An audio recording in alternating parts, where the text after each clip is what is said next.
I am so happy to be here with the amazing Rachel Mae. Hello. Hi, Jen. Hi. Thank you to anyone who's decided to join us, whether you're Team Live. If you're Team Live, tell us Team Live and where you're coming from. If you are Team Replay, I'd love to know that too. Put hashtag Team Replay. And, I'm excited to have Rachel. She did a post that just really sort of rocked me. And I'm like, man, I'm so inspired. Hopefully she could join me. And of course she agreed. I'm so grateful and lucky. So I can't wait to get into this conversation. But with this live experience, I've been telling everyone, come in, join us live. And we literally have someone already in the studio ready to join us live. So I think that's amazing. So Rachel, let's get the live person and then we'll get into it. Okay? Yeah, for sure. Yeah. Aw, Catherine. One of my favorite girls. Are you there, Catherine? There you are. Hey, how are you doing? Hi, Catherine. Good. I was excited when I saw you pop in. I can't hear you quite well, so I'm trying to figure out here my audio, but yeah, very excited to be here with you guys and hear more about your journey, Rachel. Yeah, well, thanks for joining us. So, we have another person who is popped in. I'm just going to add her. I only have 10 spots, so eventually people will end up in like.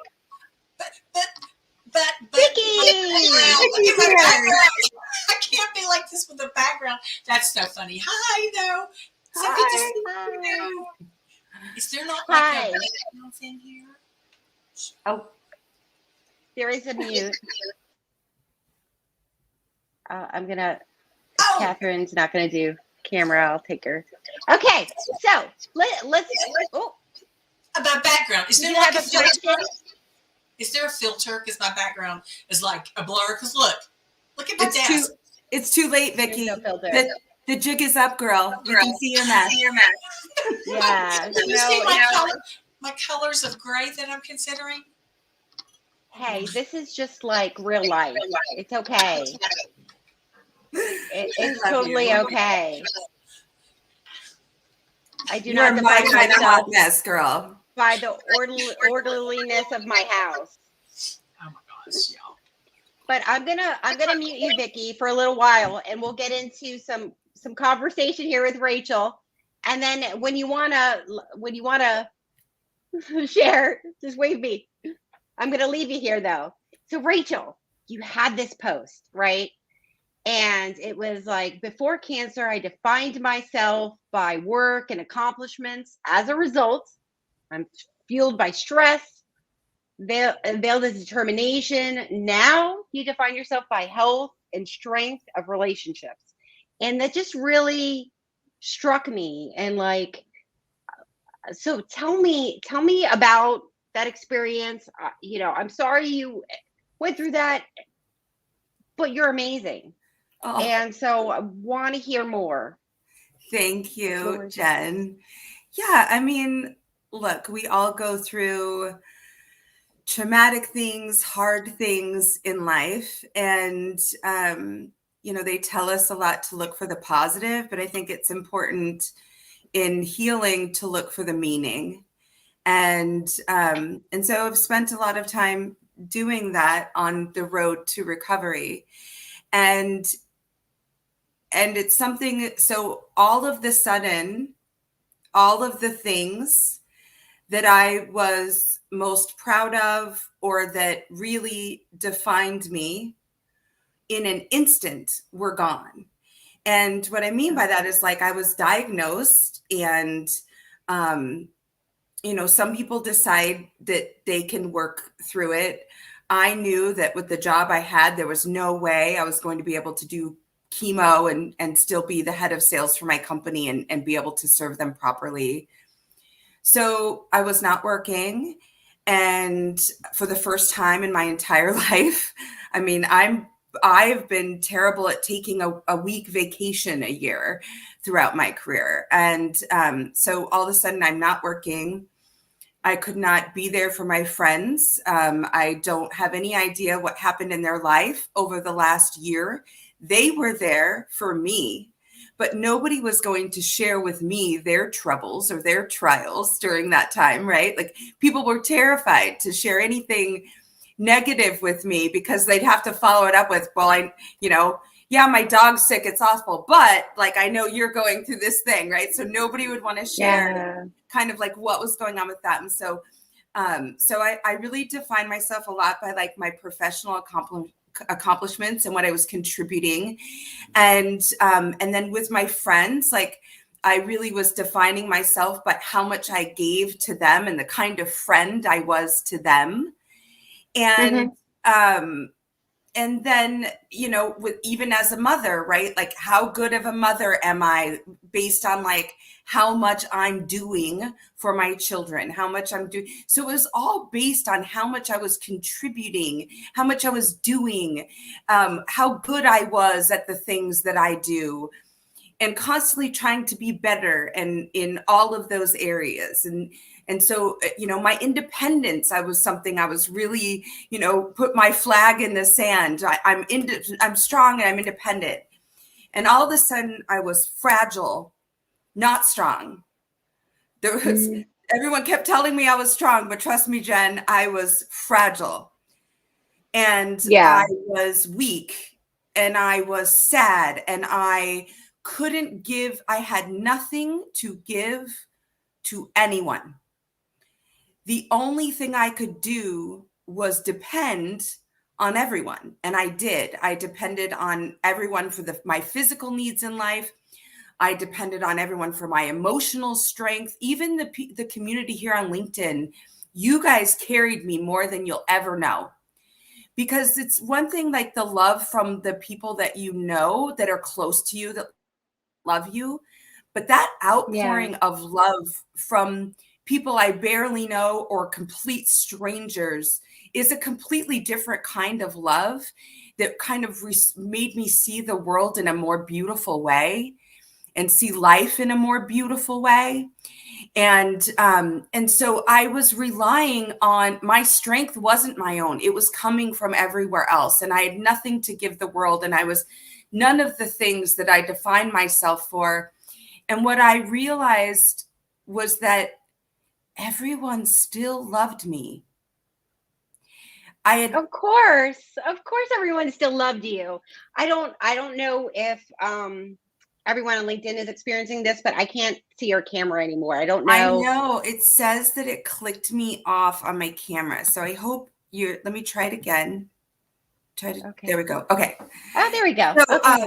But I know what you're saying, of course, but to me, like I didn't realize until I had the thought, wow, everyone still loves me so much. It wasn't until that moment that I realized that I had thought that I was earning that love. What do you mean by earning? That the reason people loved me was because of all of these things that made me so great.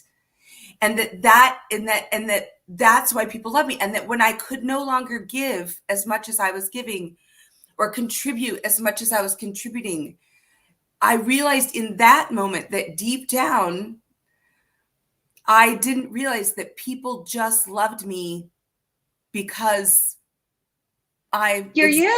because I'm me. I didn't know that distinction until I started to think like, wow, people still love me so much. And I started to feel guilty that I couldn't give back. And so like through that journey, I redefined myself and I realized that what really defines me is how much I love the people in my life and how much they love me. And that those relationships at the core is all that matters. I just lost my mother-in-law recently. Well, she's my former mother-in-law, but thank you.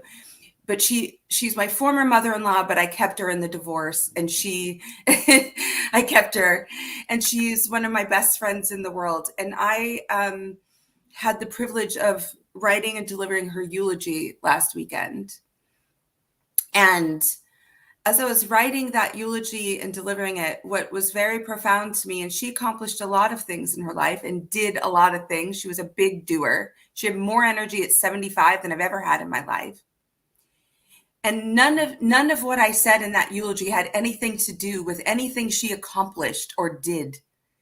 It was all about how she made people feel, and how the way that she loved us and loved other human beings. I mean, this woman she never met a stranger. She adopted everyone as her own. And that love transformed people and changes people, and they pass that forward. And that's her legacy, right? But we get so caught up in achieving and no, I know. It's like I've redefined myself a few times in my life. Nothing, like what you went through, but just as a mom, let me try to be a stay-at-home mom and realize that I'm terrible at that. That's not for me. to coming back to the workforce and realizing that I have to find some balance, because being a stay-at-home mom wasn't for me, even though I had always wanted to do that. I got a chance to do it. I did it. It sucked.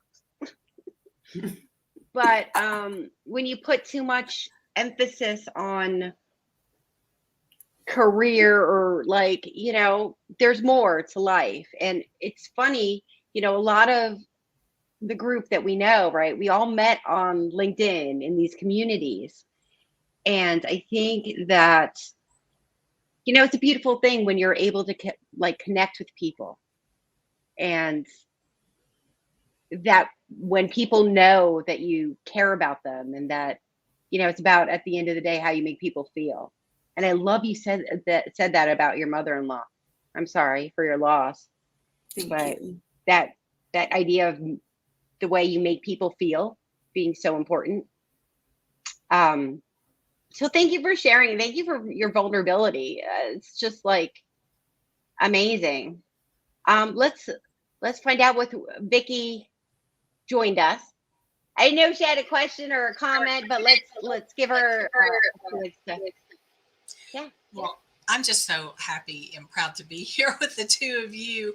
And Rachel, I love you, and I don't even know you, but like you said, I met you on LinkedIn.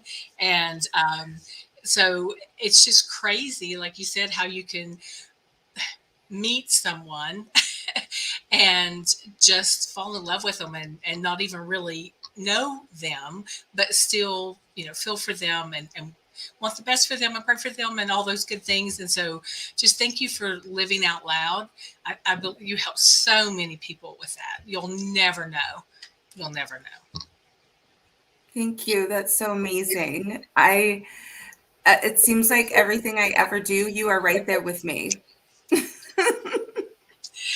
And again, we've never really chatted other than in things like this. And so it's just great. But it's just great. You're right. I'm there for you. Amazing. Well, isn't that incredible? It is. And Vicki, thank you for joining us. It's nice when people hop in. So if there's anyone else who wants to hop in to the studio, I shared a link and it's in the chat somewhere. I don't know where. But you can hop in. But Vicki, we'll say goodbye for now. And so we're gonna continue the conversation. And so as someone's let me ask you, as someone's looking at themselves and realizing that, something could happen to me, you never know what's going to happen, right?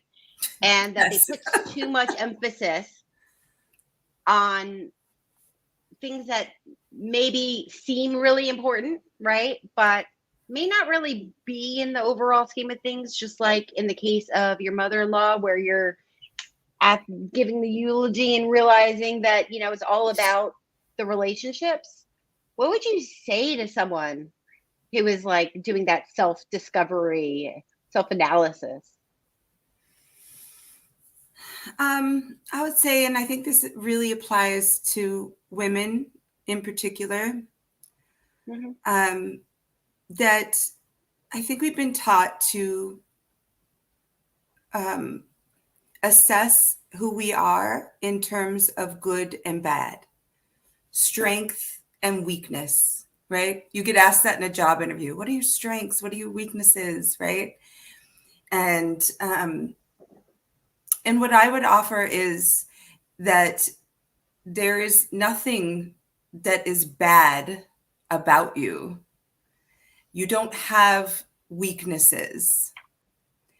Like everything you are is just you.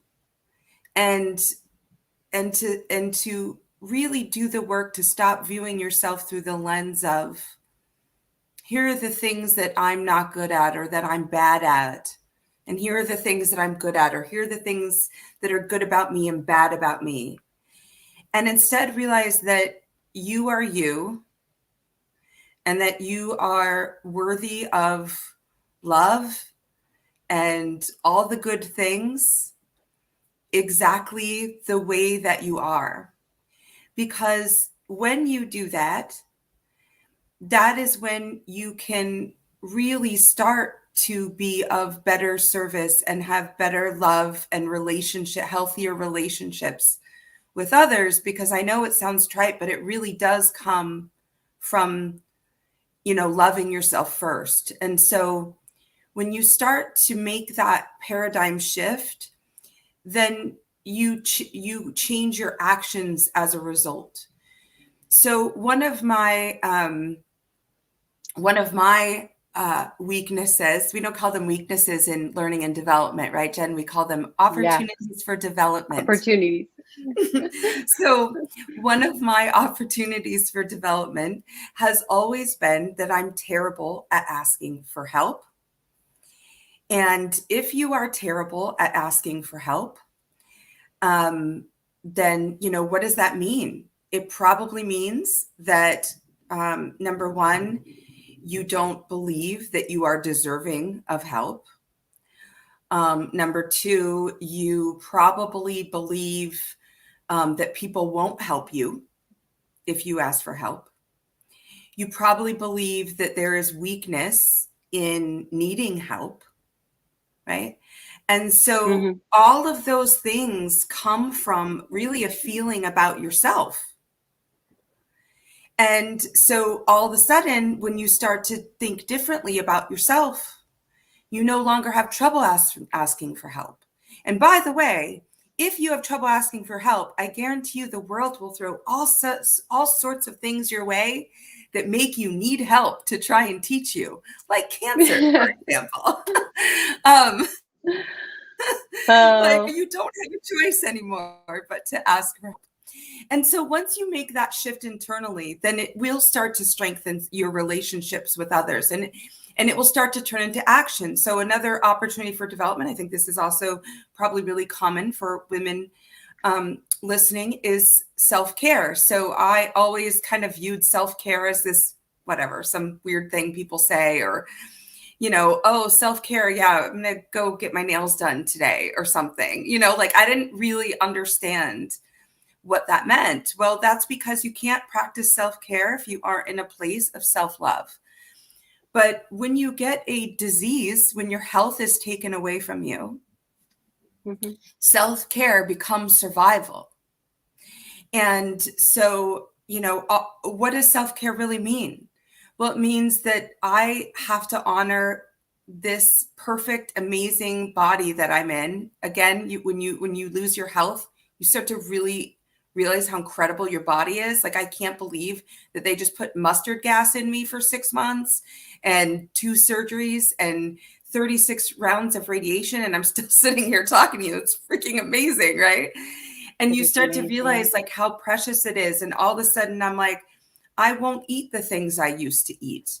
I eat 6 to 10 cups of green carnivorous vegetables a day, Very good for managing your estrogen, by the way. That's kale, broccoli, cauliflower.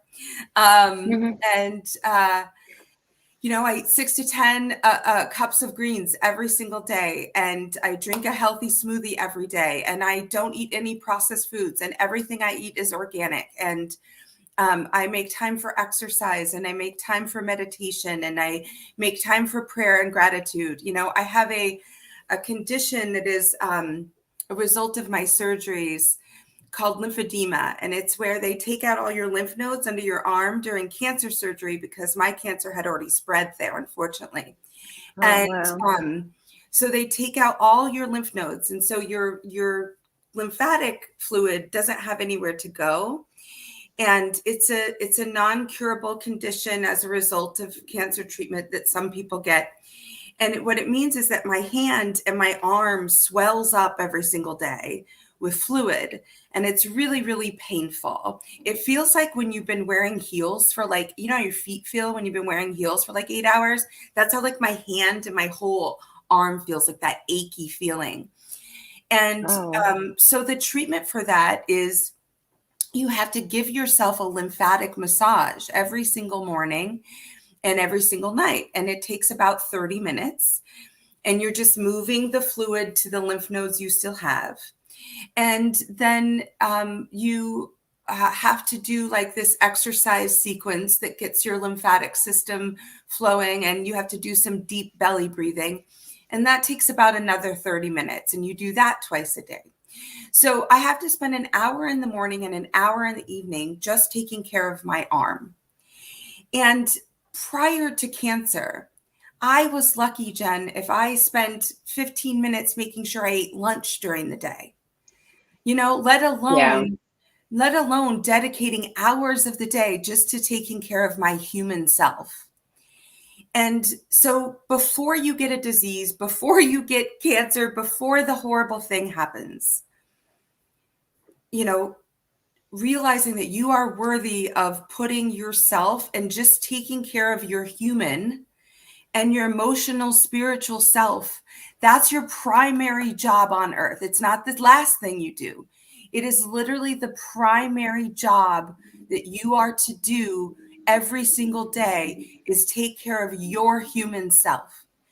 And when you start to recognize that and really go in on all of that, the amount that you can give to the world, to your job, to the people, becomes almost infinite.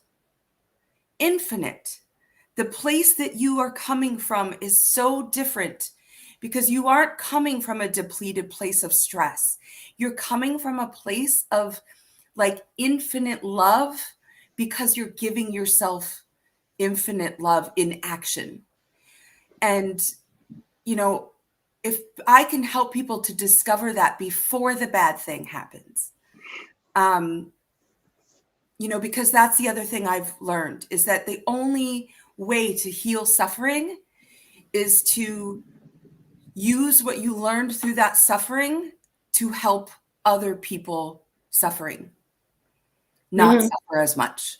That's how you heal your own trauma, You're amazing. And I'm tearing up over here, but and Tiffany says it here too, so powerful.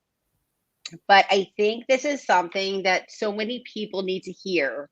I need to hear it. I mean, I couldn't sleep, and I am global, so started work very early this morning, and maybe didn't give myself enough time today for myself. And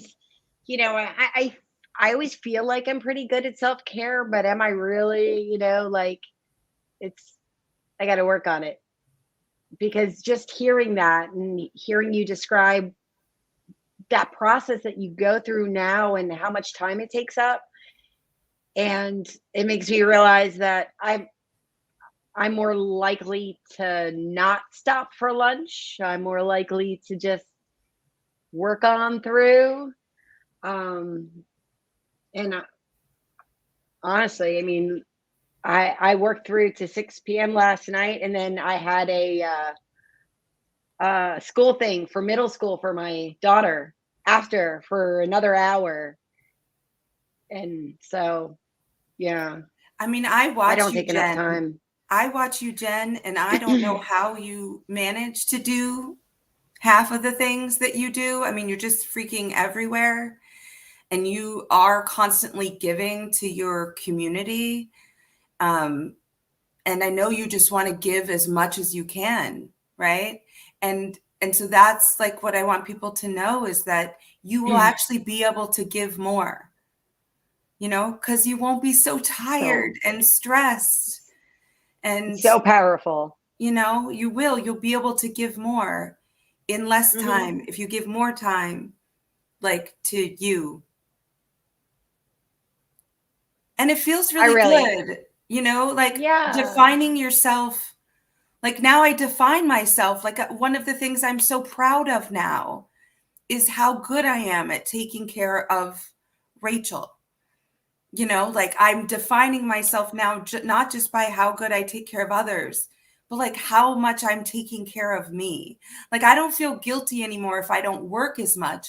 I feel guilty if I didn't eat the way that I know honors like my body and keeps my body running at top capacity. You know, I don't beat the shit out of myself because I'm not doing CrossFit for an hour and a half. I celebrate myself because I like took a 30-minute walk in the morning or jumped on the trampoline for 15 minutes.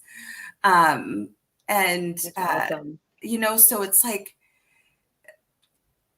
before, Jen, I was just like that. I just told you I was working all hours. A client in New Zealand needs to have a meeting at 5 a.m., at 4 a.m., but I just went to sleep because I just finished a proposal at 11:30. Sure, of course I'll do that. Absolutely. And then I'll do my job and your podcast, and I'll go to this, kids event, and I'll cook dinner.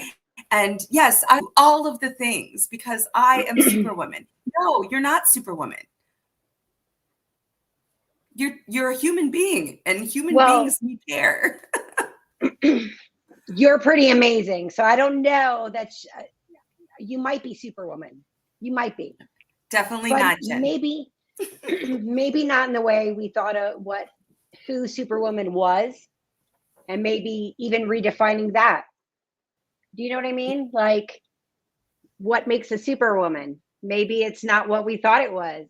Maybe it's getting in touch with your vulnerability and your self-care and being able to ask for help and being able to own where you are and have conversations that matter. I love that. I love redefining Superwoman, you know. I love that too. Well, I'm almost inspired to do a whole happy hour about it, but we'll have to think about that. Rich says, never eat alone. Thanks for Miami. I love that. That's pretty great. I need to meet more people. Like I need to get out more. It's like I've met so many people online that since the pandemic, even with things loosening up, I haven't gotten out as much as I probably should. How about you? I am the complete opposite. I, was so, and I think, Jen, a lot of people are in that same boat. It's, we got used to being in our homes. And then when we go out and we socialize, I think it can be kind of exhausting, and we can't wait to like go back home. But I think it's important to push through that because we really do need that in-person connection. And there's so many times when it's like, oh, I made this plan or I was invited to this thing, but I don't want to go. And you try and for days before you try and talk yourself at a million reasons why you shouldn't go. But then when you go and you keep putting yourself out there, I think we all have a little social anxiety. As for me, man, I was so locked in the house. I mean, I know everyone was locked in the house, but I was going through chemo. So, I couldn't even go to the store, and my kids were completely isolated as well. We just had to do everything to protect me. And so I was really in jail, and then my whole life was just going to treatment. So the minute that I finished my last radiation, I got in the car. I went to a 3-day music festival called Bottle Rock in Napa, and I had my girlfriends and I danced for 3 days straight. And I have taken I'm fortunate to live in Northern California. So the earth is our playground here. So, we spent a weekend in Tahoe last weekend. I've been to Napa. I've been up to Humboldt County. I just can't wait to go everywhere and do everything, because I just see life so differently now, and it's so beautiful, and every day is such a gift. And so, yeah, get out there, do all the things, just do all the things. Yeah, definitely. And Vicky said here, I know that I don't do a good job of self-care. I need an accountability partner. How about you, Jen? Yeah, I probably do. I probably do. I actually just signed up for something recently to work on positive mental behaviors for the next 8 or 12 weeks or something, like a program. So I'm working on it. That's something that I sort of identified as something I need to sort of just figure it out. I feel like when I went back to work, I figured out how to do the mom thing and work thing, but now figuring out how to be a mom, do the work thing, and take care of myself is that next sort of hurdle I do need to work on. So I think it really starts with figuring out why you're not doing it and what is at the core belief there, because you would never not show up to work, and you would never not show up for your kids. So why is it that you think it's okay to not show up for yourself? Well, I think it has more to do with that hamster wheel we've all been on, right? That if I just work this much harder, people will see me. But I keep on telling myself I got off the hamster wheel and that I don't have to work that hard, that 75% of my work ethic is more than most. Mm-hmm. And I need to chill. So I'm always working on the chill. I have Post-it notes, chill, just chill. So, I mean, it's a process. It's a journey. I'm on it. I'm glad. I mean, we needed you to tell us this. We needed you to come and share your story, and because I think it's amazing. I mean, if anybody is listening, how you've come out the other side. I'm sorry. I didn't mean to interrupt. It's okay. I was just going to say, if anyone is listening needs motivation in this department, what I will say is the not taking care of myself like I should, the high stress, the not making time to eat lunch and eat right and drink enough water and all of and find time to move my body and all of those things. That's where a disease process starts. You will get sick if you don't. It's survival. It is. Mm-hmm. It is not a luxury. It is survival. Self-care is survival. Thank you so much for sharing. And I love you. And I'm so glad that you're better. And I'm so grateful you decided to join me and share this, because I think a lot of folks needed to hear it. So thank you. We already went over. Is there anything you want to share? Any final thoughts or anything? Just, if you need help or you need someone to talk to, if you're struggling in these areas, please feel free to reach out to me. And, it is a journey, but you are worth it. Everybody is worth it. Everybody is worth it. Everybody is worth it. So thank you. Thank you. So next week, we're going to be talking about combating the bro culture Oh, God. with Gordana. It's going to be so much fun.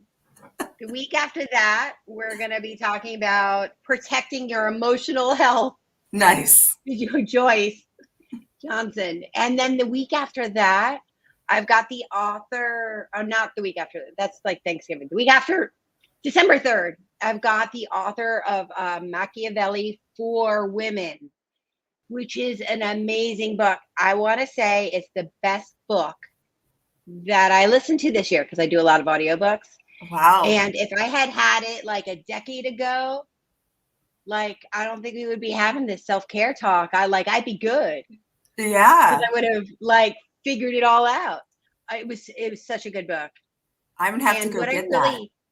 What I really loved about it was it says, okay, this is to any scenario, right? Man interrupting, heap eating, the stealing of ideas, all that stuff. What I really loved about it was that it says, okay, this is your answer most people would give you. And then here's the real answer when you're dealing with real life, like scenarios and men and what is actually going to work. Yeah. Because, it's easy to say, do this, do that, but what actually works? Mm-hmm. And so it was some really great, insightful, like, wow, I never thought about it that way. It's thinking about the problem of like, instead of how am I going to respond to this to make me feel good versus how am I going to just let this go and do something to actually achieve my results. Super cool. Anyway, so I'm going to play the little promo thing, but thank you so much. I hope everybody got a lot of value out of this. I know I did personally. So, this was a well invested time and I'm so glad you're doing better. Thank you. But if you like this and you found value in it, you should share it. You should go follow Rachel. You should definitely use those little emoticons and maybe hearts or support. Now I'm just sad. But I'm going to do a little promo thing and hopefully we'll see you next week. And Rachel, I love you. I love you.